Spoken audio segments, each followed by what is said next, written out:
The suspects behind both Wednesday's attack on the offices of satirical magazine Charlie Hebdo and the one man who took multiple hostages in a historically Jewish section of eastern Paris are now dead, killed by French forces during almost simultaneous raids in two different parts of France. We'll have details on those raids in just a minute, but first, while I think that most French citizens and people around the world are breathing a sigh of relief, combined with horror at the fact that more innocents did die during those raids, the president of France does want to caution the country and the world that there is the possibility of further violence in the near future.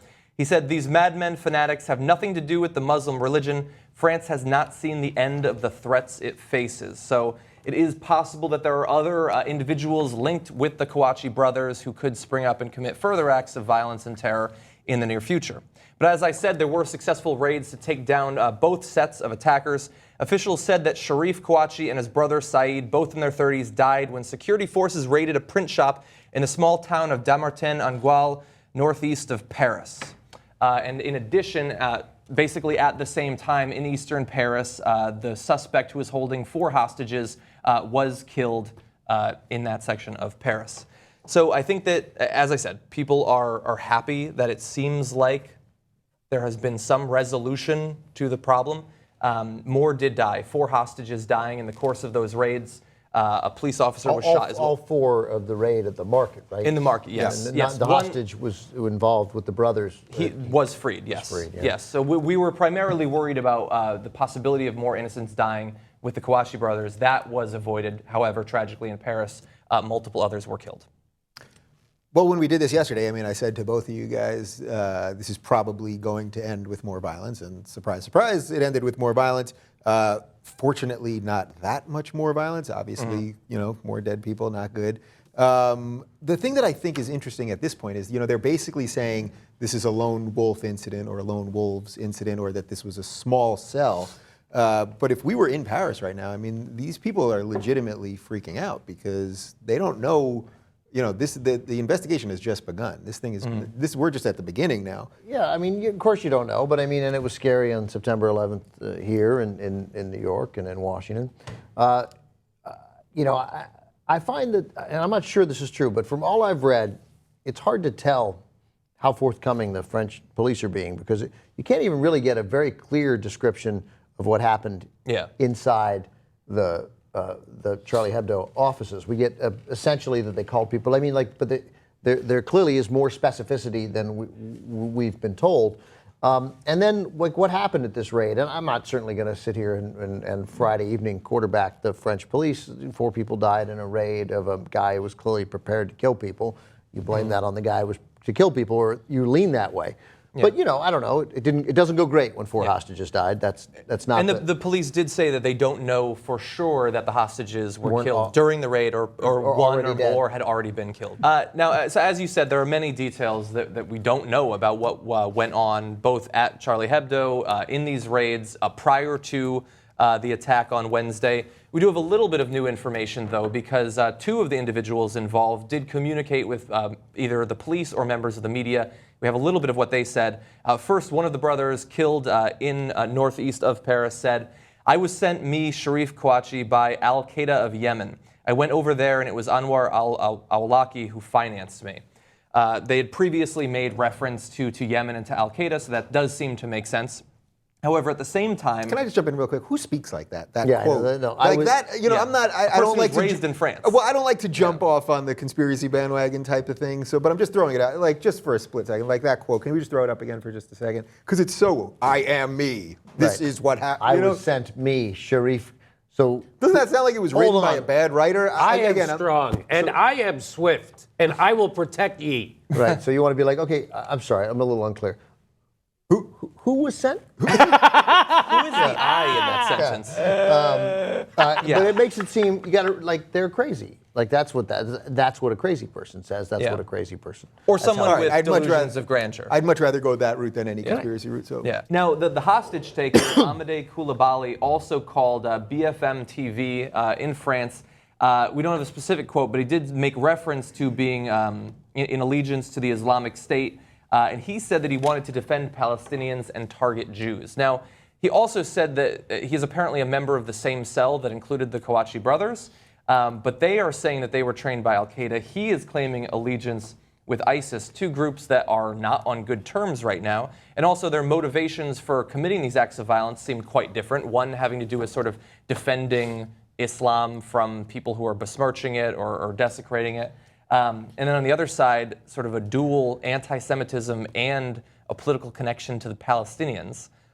So I don't know how close of a connection there is between these two groups. These guys are the timing is, of course, suspicious. I've also heard this theory that the reason they're doing things like this is because they say, well, the effect of this is going to be to strengthen the right wing in France, right? Which is, you would think would be the opposite, but they want that to happen.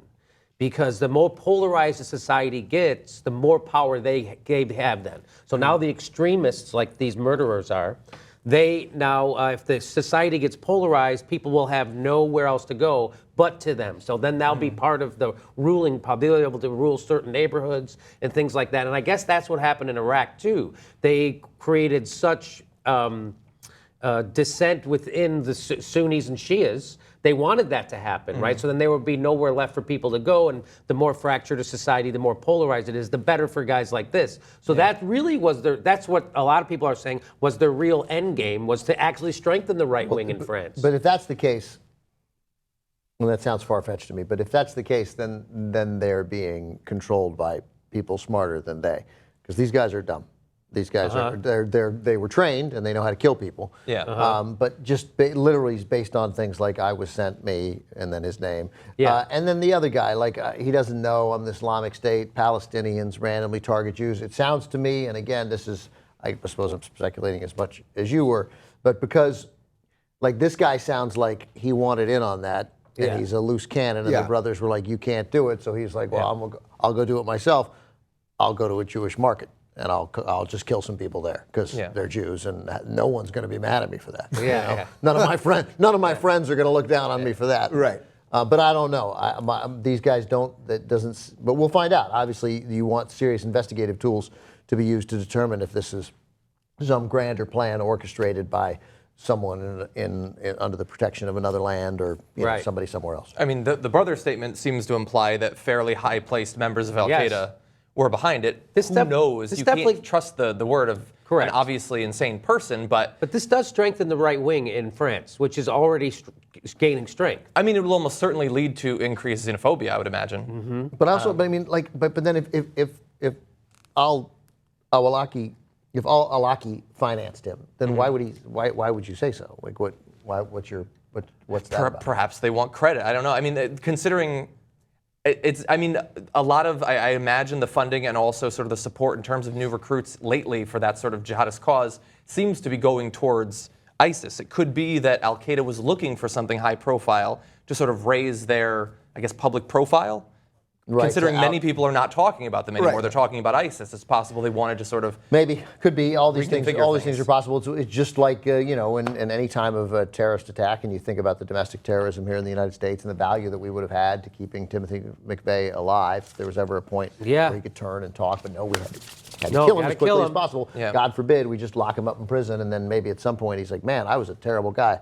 Let me tell you what happened in this and who else was involved. So all the more reason why what you alluded to yesterday, that would be, you sense that this was going to end with their deaths. It did. It's certainly plausible to believe that they ran out and died like Butch and Sundance in a hail of gunfire. That's probably what they wanted. They said they wanted to be martyrs. But man, would it have been valuable to get them alive, not to torture them, but to talk to them, even if the information came years from now.